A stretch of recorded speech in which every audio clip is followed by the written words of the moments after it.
केरल के विधायक यानी राहुल ममकूठी, आप जानते ही होंगे कि केरल का मीडिया और सोशल मीडिया दोनों ही नए पक्ष में है। लेकिन केरल का पारंपरिक मीडिया यानी टेलीविजन मीडिया, अखबार, केरल के राजनीतिक दलों के नेता जो एक स्तर से आगे निकल चुके हैं और फिर साइबर योद्धा भी हैं जो पार्टी लाइन पर चल रहे हैं। कोई भी इससे जुड़े असली मुद्दे पर बात नहीं करता। असली मुद्दा क्या है? केरल में जेड पीढ़ी क्या है? ये जेड पीढ़ी समाज शास्त्रीय बदलाव है। यहां यह नहीं कहा गया है कि यह रिपोर्टर चैनल ही सब कुछ कहता है। मीडिया और जो भी कहता है उसे सजा मिलनी चाहिए, इसे ऐसा करना चाहिए। लेकिन लड़कियों को खुद शिकायत करने में क्या दिक्कत है? इसी तरह एक लड़की जो एक फिल्म अभिनेत्री है, आई और उसने बिना नाम लिए इस बारे में कहा। उन्होंने अचानक मीडिया में इसे हाईलाइट कर दिया। उन्हें भी कोई शिकायत नहीं है। तो फिर ये शिकायत किसकी है? मीडिया की शिकायत, यानी मीडिया की शिकायत टीआरपी है। टीआरपी दर्शकों की संख्या बढ़ाती है। उनकी शिकायत बस यही है कि यह वास्तव में एक समाज शास्त्रीय बदलाव है।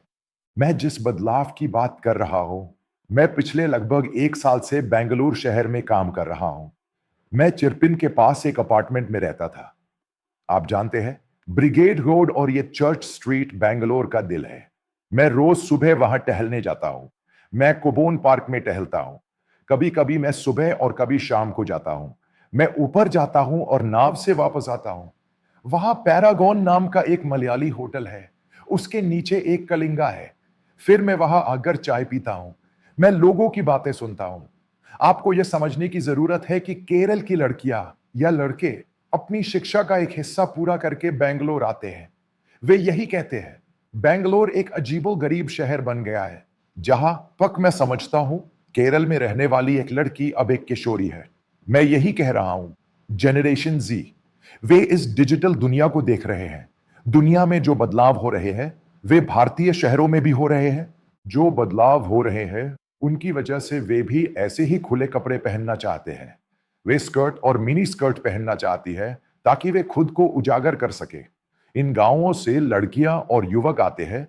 जब वे इन गांवों को भर देते हैं और युवा वहां आते हैं, तो वे अपने बाल लंबे कर लेते हैं, उन्हें इस तरह बनाते हैं, उन्हें रंगते हैं। सभी लड़कियां केवल बहुत ही न्यूनतम कपड़े पहनती है। आप इसका लगभग एक हिस्सा देख सकते हैं।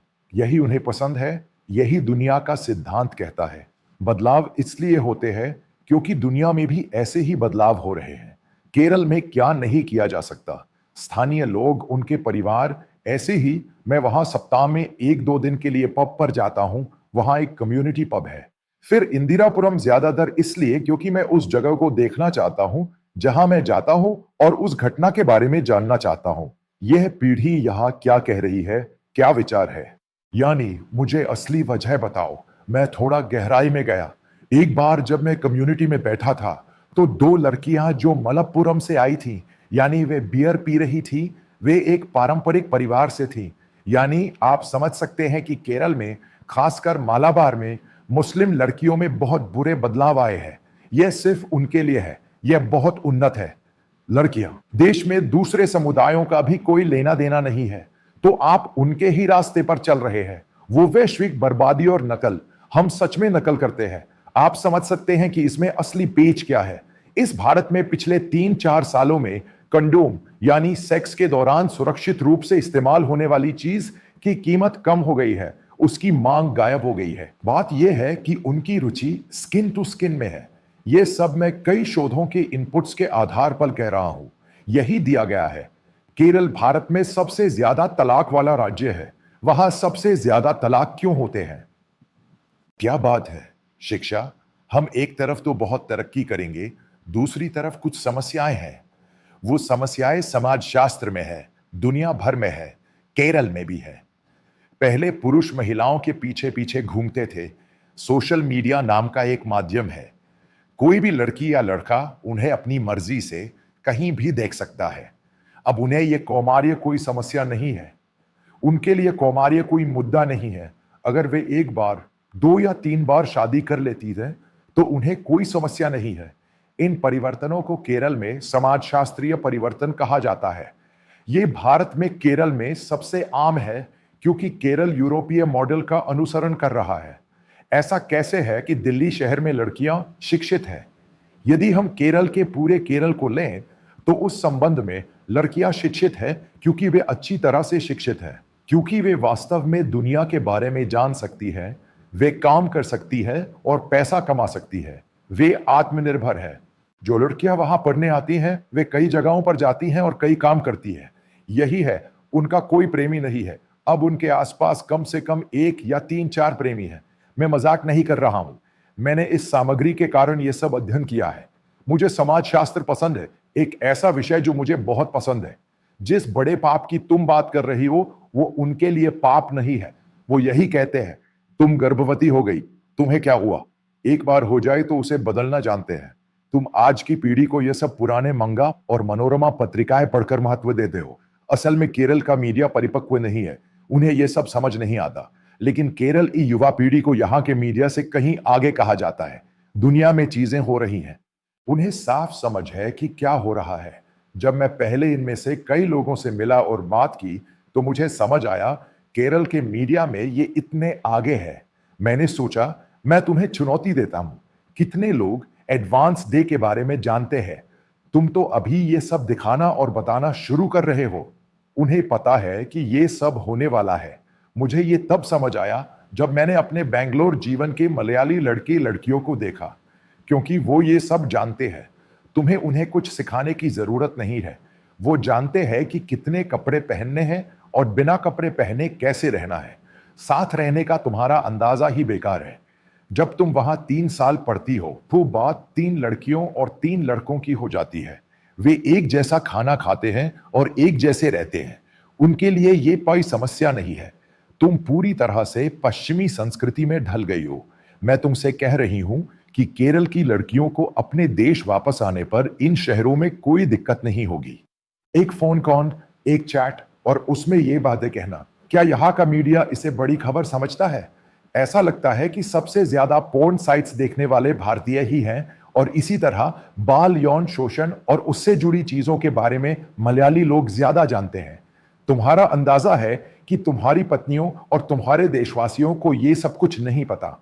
एक बात समझ लो, अगर केरल में 40 साल की लड़की औरत है जिनकी शादी हो चुकी है या अविवाहित है, जो लोग नहीं खाते, उन्हें भी पता है कि उनके पति इसके कितने आदी हैं।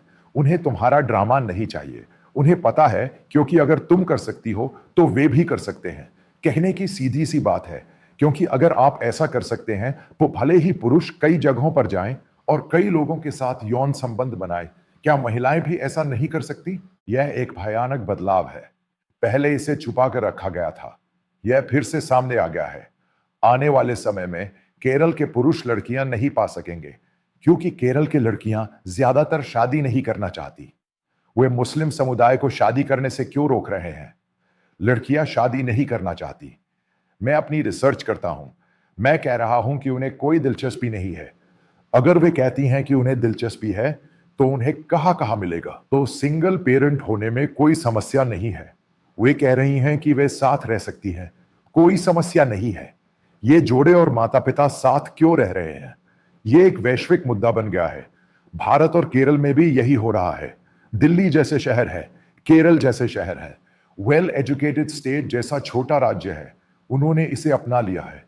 यानी आपको यह दिखाई नहीं देता, आप इसे एक बड़े पाप के रूप में देखते हैं। यानी आदम का पहला पाप, आप उस दुनिया में रहते हैं, यह कोई पाप नहीं है। वे कहते हैं कि यह एक मानवीय जरूरत है, ये उनकी जैविक जरूरत है और इसे करने में कोई बुराई नहीं है। अगर इसमें कोई समस्या है तो वो उसे सुलझा लेंगे और ये उनके लिए कोई समस्या नहीं होगी।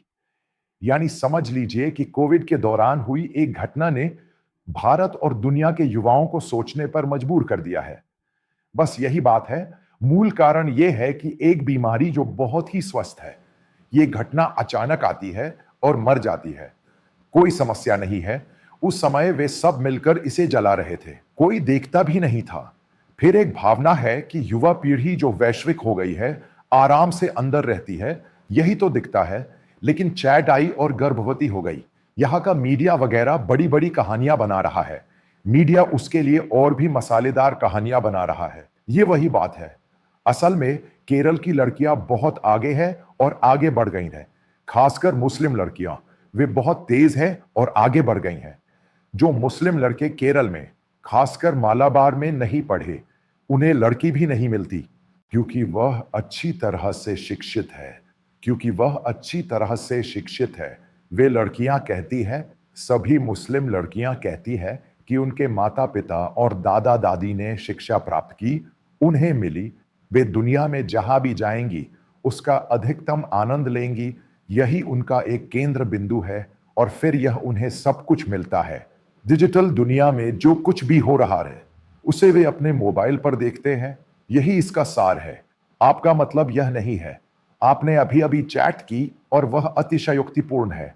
यह एक घटिया चैट है। सतीशन कहते हैं कि यह घटिया है। दूसरे कांग्रेसी नेता कहते हैं कि यह घटिया है। पूरे सोशल मीडिया ने इस राहुल गैंग का समर्थन क्यों किया? क्या कारण है? वे जानते हैं कि इसमें कोई बुराई नहीं है क्योंकि यह सामान्य है। असल में इसमें कुछ भी नहीं हुआ है। अगर ऐसा होता भी है तो उन्हें कोई समस्या नहीं होगी क्योंकि यह लड़कियों की जरूरत नहीं है। यह सिर्फ पुरुषों की जरूरत नहीं है। समझ रहे हो? लड़कियां दुनिया में बहुत आगे निकल गई हैं। वे बहुत समझदार हैं। केरल की पीढ़ी, खासकर मुस्लिम लड़कियां, क्योंकि वे खुली है और आपने उन्हें जगह दी है। दूसरी लड़कियां इसका इस्तेमाल करती हैं। वे पुरुष जो यौन रूप से कुंठित हैं और ऐसे ही विषयों पर चर्चा में शामिल हो जाते हैं। यह समय की बर्बादी है। असल में मैं यही हूं। मैंने आपको चार्ली कर्क के बारे में बताया। अमेरिका क्यों बदल रहा है? मैंने भी यही कहा था। मैंने आपको कुछ दिन पहले इस विषय पर बताया था। अमेरिका पुनरुत्थान के दौर में है। इकोनॉमिस्ट पत्रिका अंदर आई, अमेरिका पुनरुत्थान के दौर में है। मैंने कहा कि तीसरे दिन वही लेख, वही विषय वस्तु। ये क्यों आया? क्योंकि मैं थोड़ा देर से आया था। क्योंकि ये वही अंतिम संस्कार समारोह था जो मैंने देखा था। यही लेख आज और कल भी दूसरे अखबारों में छप रहा है। यानी केरल में जो हो रहा है वह एक विस्फोट की ओर जा रहा है। यानी नई पीढ़ी, जेन ज़ी। वे सब जानते हैं कि केरल में कोई रोजगार नहीं है, कुछ और नहीं हो रहा है। वे ज्यादा से ज्यादा बाहर जाते हैं, पढ़ाई करते हैं, अपने जीवन का आनंद लेते हैं। वे बच्चे पैदा करने के बारे में नहीं सोचते। वे इसके बारे में नहीं सोचते। उन्हें अपने परिवार की परवाह नहीं है क्योंकि कोविड ने उन्हें हर चीज के बारे में सोचने पर मजबूर कर दिया है। एक सुबह वे बीमार पड़ जाते हैं और अचानक मर जाते हैं। फिर उनके जीवन में क्या किया, क्या उन्होंने जिया या क्या सोचा, इस बारे में कोई सवाल नहीं रह जाता। वे इसका पूरा आनंद लेंगे। इसी से सैन फ्रांसिस्को में हप्पी संस्कृति की शुरुआत हुई। चार्ली किर्क वाली घटना में मैंने बदलाव की बात कही थी। इसी तरह केरल में भी बदलाव आना चाहिए, वरना यह पीढ़ी बुरे रास्ते पर आगे बढ़ेगी। उन्हें आपकी बातों से कोई फर्क नहीं पड़ता। उन्हें केरल की राजनीति, भारतीय राजनीति या नरेंद्र मोदी के देशभक्ति के अभियान में कोई दिलचस्पी नहीं है। उन्हें तो बस अपनी दुनिया में दिलचस्पी है। वे उस दुनिया के रास्ते में आने वाले हर व्यक्ति से दूर रहेंगी। सीधी सी बात है, मलयाली लड़कियां बहुत आगे निकल गई हैं और हमारा परंपरागत समाज बहुत पीछे चला गया है। इस विषय पर मेरा यही कहना है।